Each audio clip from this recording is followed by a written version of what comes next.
लगाए गए थे, 2 ब्राह्मण भी लगाए गए थे। और अब जो उनके माता पिता थे, जब उनको देखते हैं कि वो अपने कर्तव्य अच्छे से निभा रहे हैं, तो उनकी चौकसी में थोड़ी सी ढिलाई बरतते हैं। और जब रघुनाथ दास गृहस्थी के कार्य करने में लगे, तो उनके माता पिता ने रखवालों की संख्या भी घटा दी।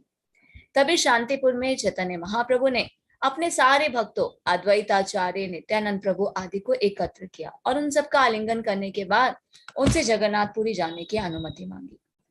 चूंकि श्री चैतन्य महाप्रभु शांतिपुर में सबसे मिल चुके थे, अतः उन्होंने सारे भक्तों से विनती की कि वे इस वर्ष जगन्नाथपुरी न आए। चैतन्य महाप्रभु ने कहा, मैं जगन्नाथपुरी से वृंदावन अवश्य जाऊंगा। यदि आप सभी लोग मुझे अनुमति दें तो मैं बिना किसी कठिनाई के यहाँ फिर से आऊंगा। जैसे कि पहले भी हम जान चुके हैं कि चैतन्य महाप्रभु जगन्नाथपुरी के बाद वृंदावन जाना चाहते थे, पर सभी जो भक्त थे, अद्वैताचार्य, नित्यानंद प्रभु और सार्वभौम भट्टाचार्य, किसी न किसी बहाने से उन्हें वृंदावन नहीं जाने देते थे।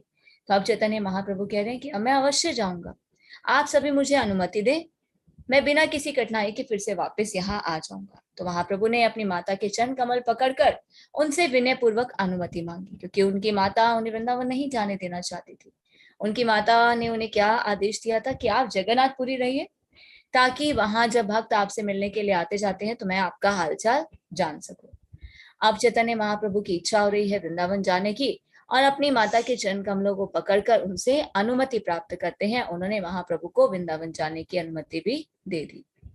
चची माता को नवदीप वापस भेज दिया गया और महाप्रभु अपने भक्तों सहित नीलाद्री अर्थात जगन्नाथपुरी के लिए रवाना हो गए। तो चैतन्य महाप्रभु के साथ जाने वाले भक्तों में नीलाचल जगन्नाथपुरी के रास्ते पर उनकी सारी प्रकार से सेवा की। इस तरह से महाप्रभु परम प्रसन्न होकर लौट आए। जगन्नाथपुरी आकर चैतन्य महाप्रभु ने भगवान के मंदिर का दर्शन किया।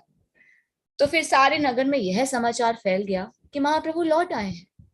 तब सारे भक्तों ने आकर परम सुखपूर्वक महाप्रभु से भेंट की। महाप्रभु ने भी उन सबका एक एक करके प्रेम पूर्वक आलिंगन किया। काशी मिश्र, रामानंद राय, प्रत्युम्न, सार्वभौम भट्टाचार्य, वाणीनाथ राय, शिखी महती तथा अन्य सारे भक्त भी महाप्रभु से मिले। गदाधर पंडित भी आए और महाप्रभु से मिले। तब महाप्रभु सभी भक्तों के समक्ष इस प्रकार बोले, वृंदावन याम आमी कौड़ देश दिया, निज मातार गंगार चरण देखिया। मैंने अपनी माता और गंगा नदी का दर्शन करने के लिए ही बंगाल से होते हुए वृंदावन जाने का संकल्प लिया है। तो इस तरह मैं बंगाल गया, लेकिन हजारों भक्त मेरे साथ चल पड़े। लाखों लोग उत्सुकतावश मुझे देखने के लिए आए और ऐसी भीड़ हुई कि रास्ते में मुक्त होकर चलना भी कठिन हो गया। भीड़ इतनी बढ़ गई कि मैं जिस घर में रुका था वह घर और उसकी 4 दीवारें टूट फूट गई और मैं जिधर देखता उधर विशाल जनसमूह ही दिखाई पड़ता था। मैं बड़ी ही मुश्किल से राम के लिए गांव गया, जहां मुझे रूप और सनातन 2 भाई मिले। ये दोनों भाई महान भक्त कृष्ण कृपा के समुचित पात्र हैं। तो रूप तथा रघुनाथ दास गोस्वामी की भेंट चैतन्य महाप्रभु से कहां पर होती है? राम केली में होती है। किंतु सामान्य तौर पर वे सरकारी अधिकारी राजा के मंत्री हैं, और उस समय रूप गोस्वामी, सनातन गोस्वामी जो थे वो सरकारी अधिकारी थे, राजा के मंत्री थे। श्री रूप तथा सनातन गोस्वामी शिक्षा, भक्ति, बुद्धि और बल में अत्यंत अनुभवी हैं। फिर भी वे अपने आप को सड़क के तिनके से भी नीच मानते हैं। निसंदेह इन दोनों भाइयों के डरने से पत्थर भी पिघल सकता है, और उनके आचरण से तुष्ट होकर मैंने उनसे कहा, यद्यपि तुम दोनों उच्च कोटि के हो, किंतु अपने आप को निम्न मानते हो, इसलिए कृष्ण शीघ्र ही तुम्हारा उद्धार करेंगे। तो शुद्ध भक्त के गुण ही ऐसे होते। भौतिक दृष्टि से कोई कितना ही ऐश्वर्यवान, अनुभवी, प्रभावशाली और शिक्षित ही क्यों ना हो, यदि वे अपने आप को त्रिनादपि सुनीचना तरोरपि सहिष्णुना अमानी न मान देना कीर्तनया सदा हरि, अपने आप को तृण से भी हीन मानता है, चैतन्य महाप्रभु भगवान कृष्ण उनकी ओर आकृष्ट होते हैं।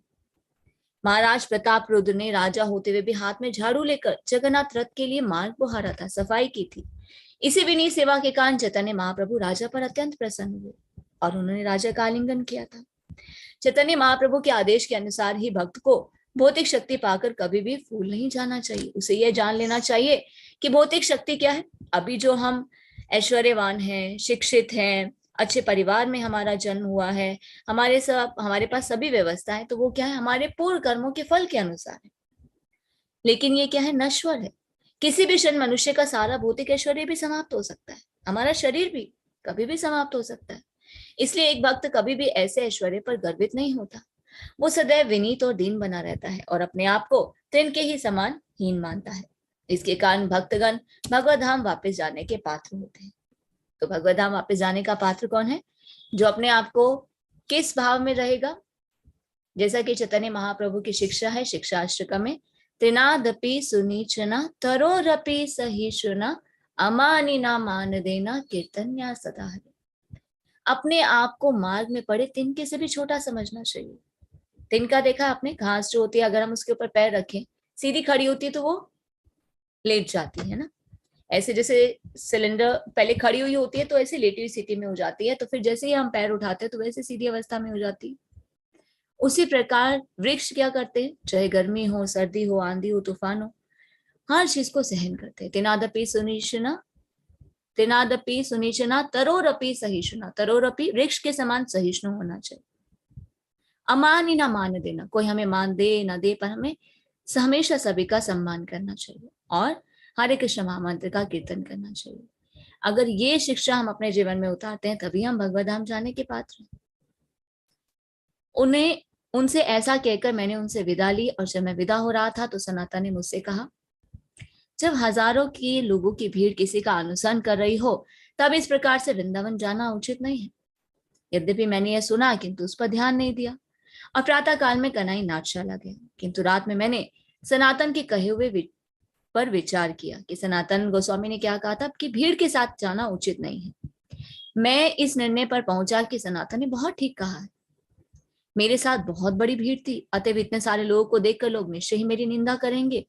यह एक और धूर्त है जो अपने साथ इतनी भीड़ लेकर चलता है। ये कैसा सन्यासी है? सन्यासी को तो एकांत में रहना चाहिए, एकांतवास करना चाहिए। तब मैं सोचने लगा कि वृंदावन तो एकांत स्थल है, ये दुर्गम और दुर्लभ है। इसलिए मैंने अकेले या बहुत हुआ तो अपने साथ केवल एक व्यक्ति लेकर जाने का निश्चय किया। माधवेंद्रपुरी अकेले ही वृंदावन गए थे और कृष्ण ने दूध देने के बहाने उन्हें दर्शन दिया था। तब मैं समझ पाया कि मैं खेल दिखाने वाले जादूगर की तरह वृंदावन जा रहा हूँ कि मेरे साथ तो इतने सारे लोग हैं, ये तो तमाशा हो जाएगा। ये निश्चय ही ठीक नहीं है। किसी को भी इतने सारे लोगों के साथ वृंदावन नहीं जाना चाहिए। इसलिए मैंने अकेले या अधिक से अधिक एक नौकर के साथ वृंदावन जाने का निश्चय किया है। इसी तरह मेरी वृंदावन यात्रा बहुत सुंदर होगी। मैंने सोचा मैं वृंदावन अकेले न जाकर सैनिकों को साथ लिए और ढोल बजाते जा रहा हूँ। इसलिए मैंने अपने आप को धिक्कारा और अत्यंत उत्तेजित होकर मैं गंगा तीर लौट आया। तब मैंने सारे भक्तों को वहां छोड़ दिया और अपने साथ केवल 5 व्यक्तियों को ही रखा। अब मैं चाहता हूं कि तुम सब लोग मुझ पर प्रसन्न हो और मुझे अच्छी सलाह दो। मुझे बताओ कि मैं किस तरह निर्विघ्न होकर वृंदावन जा सकता हूं। मैंने यहाँ गदाधर पंडित को छोड़ दिया तो वह अत्यंत दुखी हुआ, इसलिए मैं वृंदावन नहीं जा सका। चैतन्य महाप्रभु के शब्दों से उत्साहित होकर गदाधर पंडित प्रेम भाव में डूब गए। उन्होंने तुरंत ही महाप्रभु के चरण पकड़ लिया और विनीत भाव से कहा, तुम्हें यहाँ रह ताहा वृंदावन, ताहा यमुना गंगा सर्व तीर्थगण। गदाधर पंडित ने कहा कि आप जहां कहीं भी ठहरते हैं वही वृंदावन है, वही यमुना, गंगा नदियां तथा अन्य तीर्थ स्थल है। यद्यपि आप जहां भी ठहरते हैं वही वृंदावन है, तो भी आप लोगों को शिक्षा देने के लिए वृंदावन जाते हैं, अन्यथा जो आपको अच्छा लगे वही आप करते हैं। तो चैतन्य महाप्रभु के लिए वृंदावन जाना अनिवार्य नहीं था, क्योंकि वे जहां कहीं भी रुकते थे वो स्थान तुरंत वृंदावन बन जाता था, क्योंकि भगवान स्वयं विराजमान। वहीं पर गंगा नदी, यमुना नदी, अन्य तीर्थ स्थल भी हो जाते थे। चैतन्य महाप्रभु ने रथ यात्रा में नृत्य करते समय स्वयं भी यही बात कही थी। उस समय उन्होंने कहा था कि मेरा मन ही वृंदावन है, मोर वन वृंदावन। चूंकि उनका मन वृंदावन है, अतएव राधा कृष्ण की सारी लीलाएं उनके भीतर घटित होती रहती थी। तो भी लोगों को शिक्षा देने के उद्देश्य से वे भौम वृंदावन, अर्थात भौम वृंदावन क्यों कहा जाता है? मथुरा के पास जो वृंदावन है उसे भौम वृंदावन क्यों कहते हैं? क्योंकि इस भौतिक जगत में जो स्पिरिचुअल वर्ल्ड है, इस भौतिक जगत में 2 आध्यात्मिक छोर हैं। कौन से हैं? एक तो वृंदावन जो मथुरा के पास है, और एक मायापुर धाम जो कि कैलकाटा के पास नवद्वीप में, नवद्वीप मायापुर धाम। इस तरह उन्होंने हर एक को परम पवित्र स्थान वृंदावन धाम जाने का उपदेश दिया। चैतन्य महाप्रभु अपने माध्यम से बता रहे हैं कि हमें धाम में जाना चाहिए। भौतिकतावादी लोग वृंदावन धाम को अस्वच्छ शहर मानते हैं।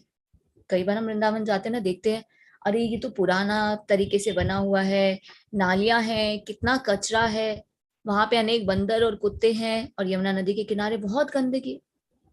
कुछ समय पूर्व एक भौतिकतावादी ने मुझसे पूछा था कि आप वृंदावन में क्यों रह रहे हो? संन्यास लेने के बाद आपने ऐसे गंदे स्थान को क्यों चुना? ये भौतिकतावादी लोग सोचते हैं। जबकि वृंदावन धाम क्या है? Spiritual is non different from spiritual world. एक आध्यात्मिक जगत है, रिफ्लेक्शन है आध्यात्मिक जगत की। ऊपर जो गोलक वृंदावन है, सेम उसका रिफ्लेक्शन इस धरातल पर है, मथुरा के पास वृंदावन। तो ऐसा व्यक्ति कभी ये नहीं समझ सकता कि इस पृथ्वी का वृंदावन धाम सदैव मूल वृंदावन धाम का प्रतिनिधित्व करने वाला धाम है। फलता वृंदावन धाम भगवान कृष्ण की तरह ही पूज्य है। आराध्यो भगवान ब्रजेश, संन्यस्त धाम वृंदावनम। श्री चैतन्य महाप्रभु के दर्शन के अनुसार भगवान श्री कृष्ण और उनका धाम वृंदावन समान रूप से पूज्य है। कलयुग में हम भगवान कृष्ण के दर्शन किस प्रकार कर सकते हैं? गोवर्धन पर्वत के रूप में। कभी कभी ऐसे भौतिकतावादी लोग भी पर्यटकों के रूप में वृंदावन जाते हैं, जिन्हें कोई आध्यात्मिक ज्ञान नहीं होता। जो व्यक्ति ऐसे भौतिक दृश्य के साथ वृंदावन जाता है, उसे कोई आध्यात्मिक लाभ भी नहीं मिलता। ऐसे व्यक्ति को विश्वास ही नहीं होता कि कृष्ण और वृंदावन अभिन्न है। मतलब चूंकि वे अभिन्न है, अतः वृंदावन भगवान कृष्ण के ही समान पूज्य है।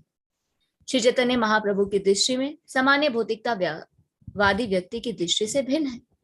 रथ यात्रा उत्सव में चैतन्य महाप्रभु श्रीमती राधा रानी के भाव में निमग्न होकर भगवान कृष्ण को वृंदावन धाम वापस खींच लाए।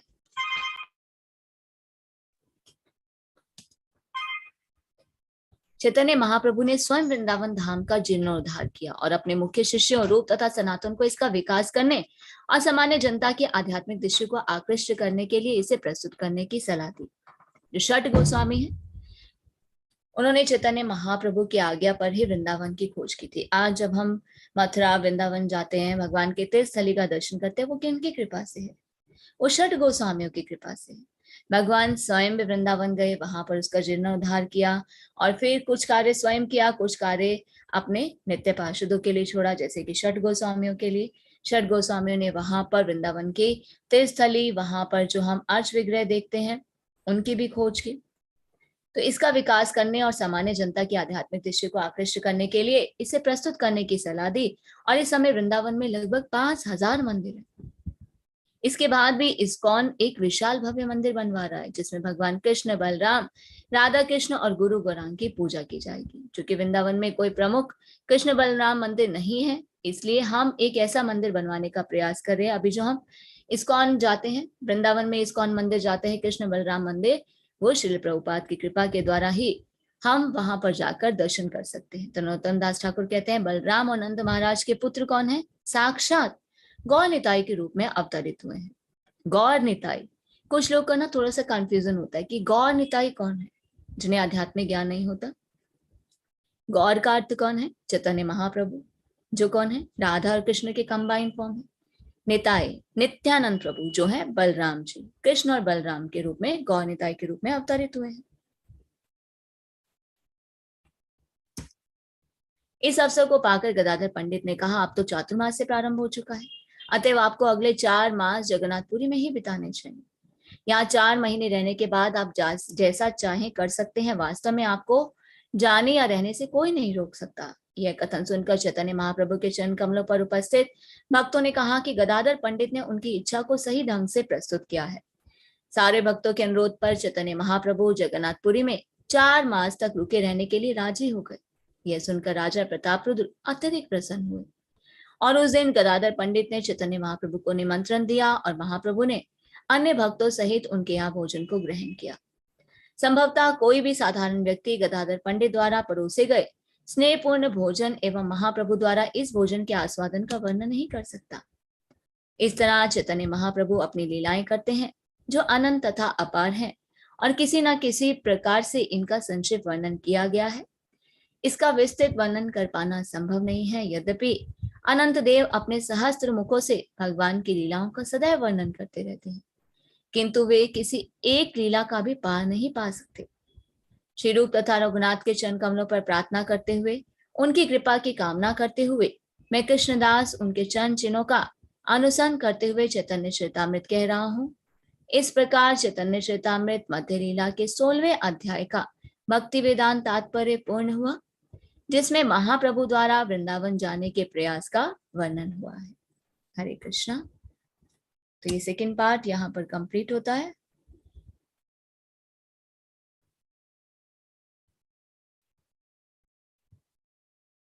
जस्ट अ मिनट, हम नेक्स्ट पार्ट को स्क्रीन शेयर करते हैं।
हरे कृष्णा।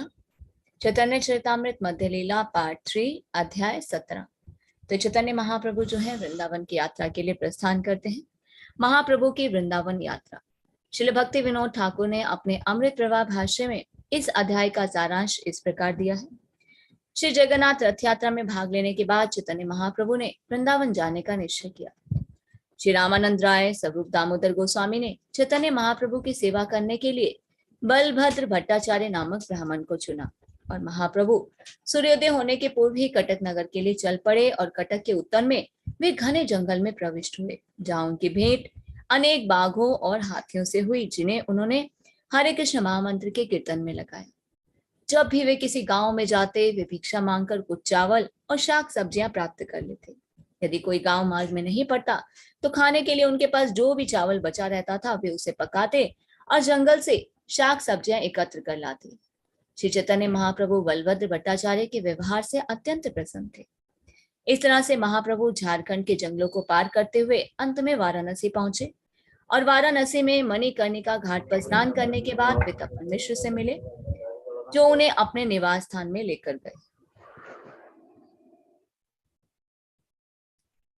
और आदरपूर्वक उन्हें रहने के लिए सुखदायक स्थान दिया। वाराणसी में महाप्रभु के पुराने मित्र वैद्य चंद्रशेखर ने भी उनकी सेवा की और चैतन्य महाप्रभु के व्यवहार को देखकर एक महाराष्ट्रीय ब्राह्मण ने मायावादी सन्यासी के प्रमुख प्रकाशानंद सरस्वती को सूचना दी और प्रकाशानंद ने महाप्रभु पर अनेक आरोप भी लगाए। इससे उस ब्राह्मण को अत्यधिक खेद हुआ और उसने यह बात महाप्रभु को बताई और उसने पूछा कि मायावादी सन्यासी कृष्ण का पवित्र नाम क्यों नहीं लेते। चैतन्य महाप्रभु ने उत्तर दिया कि वे सब अपराधी हैं, अतः किसी को भी उनकी संगति नहीं करनी चाहिए। और इस तरह से महाप्रभु ने उस ब्राह्मण को अपना आशीर्वाद दिया। तो ये थी इस चैप्टर की समरी, जिसे हम इस अध्याय में जानेंगे। तो इस अध्याय को हम शुरू करते हैं। वृंदावन जाते हुए चैतन्य महाप्रभु झारखंड के जंगलों से होकर गुजरे और उन्होंने सारे बाघों, हाथियों, हिरणों, पक्षियों को हरे कृष्ण महामंत्र का कीर्तन तथा नृत्य करने के लिए प्रेरित किया। इस तरह ये सारे पशु प्रेम भाव से उन्मत्त हो गए। आप सभी ने वो पिक्चर देखा होगा, बहुत सारे इस्कॉन टेम्पल्स में भी होता है, या कहीं भी आपने व्हाट्सएप पे या गूगल में कहीं देखा होगा वो पिक्चर कि चैतन्य महाप्रभु जो है वो नृत्य कर रहे हैं एक जंगल में। शेर, हाथी, हिरण, पशु पक्षी वो सब भी क्या कर रहे हैं, नृत्य कर रहे हैं चैतन्य महाप्रभु के साथ। तो यहाँ पर उस लीला का वर्णन हुआ है। श्री चैतन्य महाप्रभु की जय हो, नित्यानंद प्रभु की जय हो, अद्वैत चंद्र की जय हो, महाप्रभु के सारे भक्तों की जय हो। जय जय गौरचंद्र, जय नित्यानंदा, जय द्वैत चंद्र, जय गौर भक्त वृंदा। जब शरद ऋतु आई तो चैतन्य महाप्रभु ने वृंदावन जाने का निश्चय किया और उन्होंने एकांत में रामानंद राय तथा स्वरूप दामोदर गोस्वामी से परामर्श किया, क्या मैं वृंदावन जाना चाहता हूँ। महाप्रभु ने रामानंद राय, स्वरूप दामोदर गोस्वामी से अनुरोध किया कि वे उन्हें वृंदावन जाने में सहायता करें। चैतन्य महाप्रभु ने कहा कि मैं भोर के समय यात्रा आरंभ करूंगा और जंगल के मार्ग में अलक्षित होकर अकेले जाऊंगा। मैं अपने साथ किसी को भी नहीं लूंगा। यदि कोई मेरे पीछे आना भी चाहे तो उसे आप लोग रोक लें।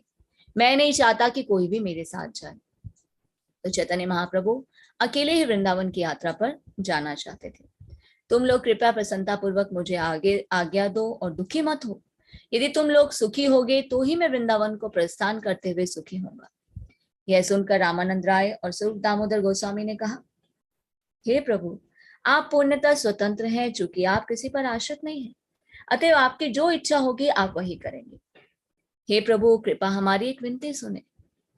आपने पहले ही कहा है कि हमारे सुख से आपको सुख मिलेगा, यह आपका कथन है।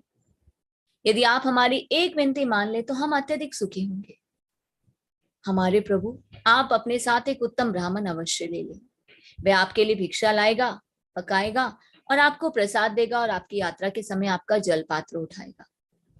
जब आप जंगल से होकर यात्रा करेंगे तो आपको ऐसा कोई ब्राह्मण नहीं मिल सकता जिसके यहाँ आप भोजन कर सके। अतएव आप कृपा करके आज्ञा दे जिससे आपके साथ कम से एक शुद्ध ब्राह्मण जा सके। चैतन्य महाप्रभु ने कहा, मैं अपने साथ अपने किसी भी संगी को लेकर नहीं जाऊंगा, क्योंकि यदि मैं किसी को भी चुनूंगा तो अन्य सभी लोग दुखी होंगे, क्योंकि सभी मेरे साथ जाना चाहते हैं और मुझे तो सभी प्रिय हैं।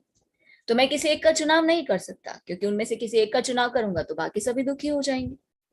तो ऐसा व्यक्ति जो है नया होना चाहिए। तो मुझे नित्य संगी नहीं चाहिए, कोई नया व्यक्ति आप लेकर आइए। शांतचित्त होना चाहिए। यदि मुझे ऐसा व्यक्ति मिल सके तो उसे मैं अपने साथ लेने के लिए तैयार हूं, पर आप लोगों में से मैं किसी को नहीं लेकर जाऊंगा। इससे पहले भी जब चैतन्य महाप्रभु साउथ की यात्रा में गए थे, दक्षिण भारत की यात्रा में, तभी अपने साथ वो काला कृष्णदास नामक एक ब्राह्मण को ले गए थे, किंतु वह एक स्त्री के पास में फंस गया था। जो भट्टाधारी जो थे, वो एक जाति के जो लोग थे, उन्होंने स्त्री के प्रलोभन में काला कृष्णदास को फंसा लिया था। तो चैतन्य महाप्रभु को उन बंजारों के चंगुल से छुड़ाने में बहुत ही कष्ट सहन करना पड़ा था। इसलिए महाप्रभु यहाँ पर कहते हैं कि उन्हें कोई नया व्यक्ति चाहिए जो शांत चित्त वाला हो। जिसका चित्त शांत नहीं होता वह कई वेगों में, विशेषता काम वासना के प्रभाव में आ सकता है, भले ही वे महाप्रभु के संग में क्यों ना रहे। ऐसे व्यक्ति को स्त्रियों के वशीभूत, ऐसा व्यक्ति का स्त्रियों के वशीभूत जो हो जाएगा और भगवान के परम संग होते हुए भी वो पतित हो जाएगा। माया इतनी प्रबल है कि जब तक मनुष्य उसके चंगुल में ना पड़ने का संकल्प नहीं करता तब तक उसे भगवान भी संरक्षण प्रदान नहीं कर सकते। परम भगवान उनका प्रतिनिधि सदैव संरक्षण देना चाहते हैं, किंतु ऐसे व्यक्ति को उनका व्यक्तिगत संग का लाभ उठाना चाहिए। जो व्यक्ति पूर्ण पुरुषोत्तम भगवान या उनके प्रतिनिधि को सामान्य व्यक्ति मानता है तो वह अवश्य ही पतित हो जाता है। महाप्रभु काला कृष्णदास जैसे व्यक्ति को अपने साथ नहीं ले जाना चाह रहे थे। वे ऐसे व्यक्ति को चाहते थे जो दृढ़ संकल्प हो, शांतचित्त हो और अविचलित रहने वाला। तब समरूप दामोदर ने कहा, यह बलभद्र भट्टाचार्य है, इसे आपके प्रति अत्यधिक अनुराग है। यह सच्चरित है, विद्वान और आध्यात्मिक चेतना में उन्नत है। तो चैतन्य महाप्रभु को तो कोई नया व्यक्ति चाहिए था जो काला कृष्ण दास जैसा नहीं हो, जो स्त्री के प्रति आसक्त ना हो जाए। तो स्वरूप दामोदर ने तुरंत एक नए ब्राह्मण का नाम लिया। उनका नाम था बलभद्र भट्टाचार्य। तो प्रारंभ में वह बंगाल में आपके साथ आया था। उसकी इच्छा है कि वह समस्त स्थानों का दर्शन करे। इसके अतिरिक्त आप दूसरा ब्राह्मण भी ले जाएं जो रास्ते में सेवक का काम कर सके और आपकी भोजन की व्यवस्था कर सके। यदि आप उसे भी साथ ले सकें तो हम अत्यंत सुखी होंगे। यदि आपके साथ जंगल के मार्ग में 2 लोग रहेंगे तो निश्चित रूप से आपको कोई भी कठिनाई या असुविधा नहीं होगी। दूसरा ब्राह्मण आपके वस्त्र तथा जलपात्र लिए रहेगा और बलभद्र भट्टाचार्य भिक्षा मांगकर आपके लिए भोजन पकाएगा। तो इस तरह से चैतन्य महाप्रभु ने स्वरूप दामोदर पंडित की बात को मान लिया और बलभद्र भट्टाचार्य को अपने साथ ले जाना स्वीकार कर लिया। पिछली रात्रि चैतन्य महाप्रभु ने भगवान जगन्नाथ का दर्शन किया था और उनसे आज्ञा भी ली थी, और उस रात्रि समाप्त होने से पूर्व चैतन्य महाप्रभु जगे और तुरंत चल पड़े। उनको किसी ने नहीं देखा। चूंकि चैतन्य महाप्रभु जा चुके थे, अतः जब प्रातःकाल भक्तों ने उन्हें नहीं देखा तो अत्यंत व्याकुल होकर उनकी खोज करने लगे। जब सारे भक्त महाप्रभु की खोज कर रहे थे तो स्वरूप दामोदर ने उन्हें रोका। तब सारे लोग चैतन्य महाप्रभु के मन की बात जानकर चुप हो गए। महाप्रभु जाने पहचाने सार्वजनिक मार्ग पर ना चलकर उपमार्ग से होकर गए। इस तरह से उन्होंने कटक शहर को अपनी दाईं ओर छोड़ते हुए जंगल में प्रवेश किया। जब महाप्रभु सुनसान जंगल से होकर कृष्ण नाम का कीर्तन करते हुए जा रहे थे तो बाघों और हिरणों ने उन्हें देखकर रास्ता छोड़ दिया।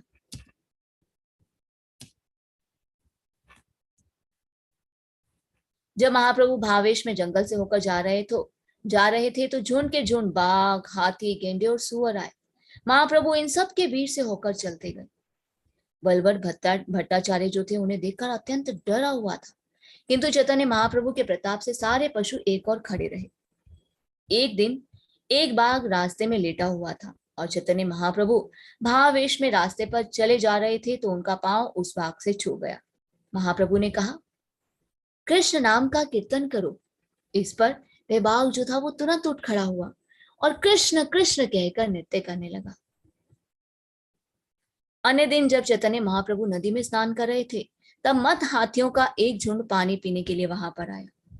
प्रभु जल कृत्य कहे, आगे हस्ती आईला, कृष्ण कह बलि प्रभु जल फेली मारिला।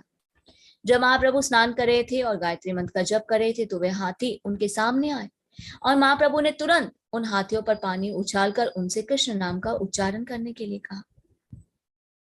से जल बिंदु कना लागे यार गाय, से कृष्ण कृष्ण कहे प्रेमे नाचे गाय। जिन हाथियों के शरीर पर महाप्रभु द्वारा उछाला पानी पड़ा वे भी कृष्ण कृष्ण कहने लगे और प्रेम में नाचने और गाने लगे। ये लीला कौन सी है? झारखंड के जंगल की। जब चैतन्य महाप्रभु झारखंड के जंगल के रास्ते से गुजर रहे थे, बाघ को टच करते हैं तो बाघ को बोलते हैं कि हरे कृष्ण का कीर्तन करो, तो बाघ क्या करता है? उछल उछल कर कृष्ण कृष्ण के नाम पर कीर्तन करने लगता है। और जैसे ही हाथियों के ऊपर पानी फेंकते हैं तो हाथी भी क्या करते हैं? कृष्ण कृष्ण का कीर्तन करने लगते हैं। तो कुछ हाथी जो थे वो भूमि पर गिर पड़े, कुछ प्रेमवश चिंघाड़ने लगे। ये देखकर बलभद्र भट्टाचार्य जो थे एकदम आश्चर्यचकित हो गए। कभी कभी जंगल से गुजरते हुए चैतन्य महाप्रभु उच्च स्वर से कीर्तन करने लगते और उनकी मधुर वाणी सुनकर सारी हिरनियां उनके निकट आ जाती। उनका उच्च स्वर सुनकर हिरनियां उनके दाएं बाएं चलती जाती। महाप्रभु ने अत्यंत उत्सुकता से श्लोक सुनाते हुए उनकी पीठ थपथपाती। वे मूर्ख हिरन धन्य हैं क्योंकि वे सुंदर वेशधारी और बांसुरी बजा रहे नंद महाराज के पुत्र के समीप आए। निसंदेह हिरन और हिरनिया प्रेम की चितवनों से भगवान की पूजा करते हैं। जब श्री चैतन्य महाप्रभु जंगल से होकर जा रहे थे तो 5-7 बाघ आए और वे हिरणों के साथ मिलकर महाप्रभु के पीछे पीछे चलने लगे।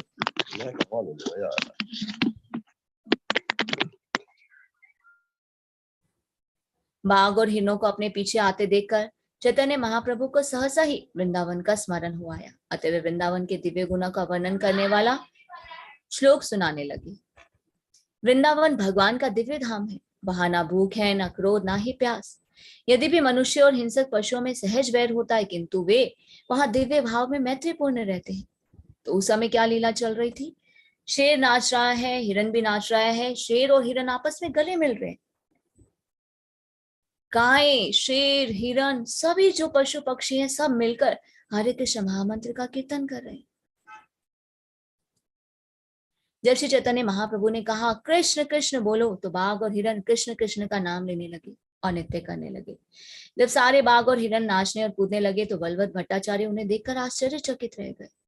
बाघ और हिरन एक दूसरे का आलिंगन करने लगे और एक दूसरे का मुख स्पर्श करके चूमने लगे। जब श्री चैतन्य महाप्रभु ने यह कौतुक देखा तो वे मंदहास करने लगे। अंत में उन पशुओं को छोड़कर महाप्रभु अपने रास्ते पर चल दिए। मोर इत्यादि पक्षियों ने भी चैतन्य महाप्रभु को देखा तो उन्होंने भी कीर्तन करते और नाचते हुए महाप्रभु का पीछा करना शुरू कर दिया। वे सब कृष्ण के पावन नाम के मतवाले हो गए थे। जब महाप्रभु उच्च स्वर से हरि बोल का उच्चारण करते तो सारे वृक्ष और लताएं उनकी ध्वनि सुनकर प्रफुल्लित हो जाती।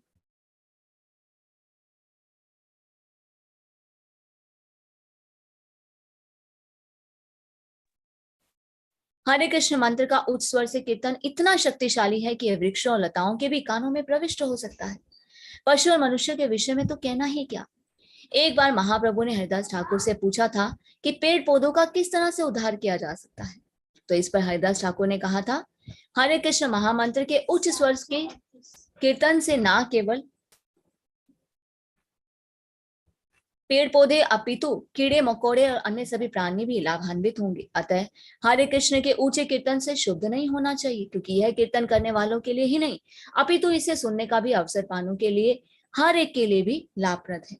तो हरे कृष्ण महामंत्र का कीर्तन सुनने से केवल मनुष्य का ही उद्धार नहीं होता, पेड़ पौधे कीड़े मकोड़े का भी उद्धार होता है। इसलिए हमें यही प्रयास करना चाहिए कि हर घर में हरे कृष्ण महामंत्र का कीर्तन जो है वो नित्य रूप से चलना चाहिए, क्योंकि घर में परिवार के सदस्य भी रहते हैं, छोटे छोटे कीड़े मकोड़े, छिपकली, चूहा, मक्खी, मच्छर इत्यादि कॉकरोच भी रहते हैं, तो वो भी जब हरे कृष्ण महामंत्र का कीर्तन सुनेंगे तो उनका भी उद्धार हो जाएगा।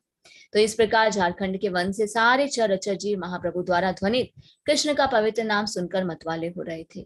महाप्रभु जिन जिन गांव से होकर गए, जिन जिन स्थानों में यात्रा के दौरान रुके, वहां के सारे लोग पवित्र हो गए और उनमें भगवत प्रेम जागृत हो गया। यदि किसी ने चैतन्य महाप्रभु के मुख से सॉरी पवित्र नाम का कीर्तन सुना और अन्य किसी ने इस व्यक्ति से यह कीर्तन सुना, पुणे तीसरे व्यक्ति से किसी ने सुना, तो इस तरह गुरु शिष्य परंपरा के माध्यम से सारे देशों के लोग जो थे वो वैष्णव बन गए और इस प्रकार हर व्यक्ति कृष्ण और हरि के नाम का कीर्तन करता, नाचता, रोता और हंसता।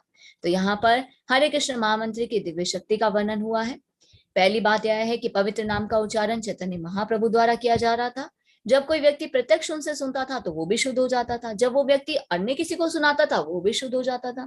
तो ये प्रक्रिया इस प्रकार चलती रही और सभी शुद्ध भक्त हो गए। और चैतन्य महाप्रभु तो पूर्ण पुरुषोत्तम भगवान है, कोई भी उनकी तरह शक्तिशाली नहीं हो सकता, फिर भी किसी शुद्ध भक्त के उच्चारण से हजारों लोग जो है वो शुद्ध हो सकते हैं। यह शक्ति हर व्यक्ति के भीतर है, बशर्ते कि वह निरपराध होकर और भौतिक स्वार्थ से रहित होकर हरे कृष्ण महामंत्र का कीर्तन करे। इस तरह से निरपराध भाव से जब कोई शुद्ध भक्त कीर्तन करेगा तो दूसरा व्यक्ति वैष्णव बन जाएगा, तब उससे अन्य वैष्णव प्रकट होगा और यही वैष्णव परंपरा पद्धति है। हरे कृष्णा। तो एक बार हम यही स्टॉप करते हैं। अगर किसी का कोई भी प्रश्न है तो चैट बॉक्स में भी ड्रॉप कर सकते हैं और हैंड रेज भी कर सकते हैं।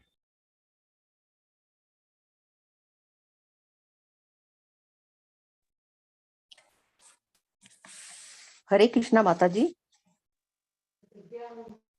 हरे कृष्णा।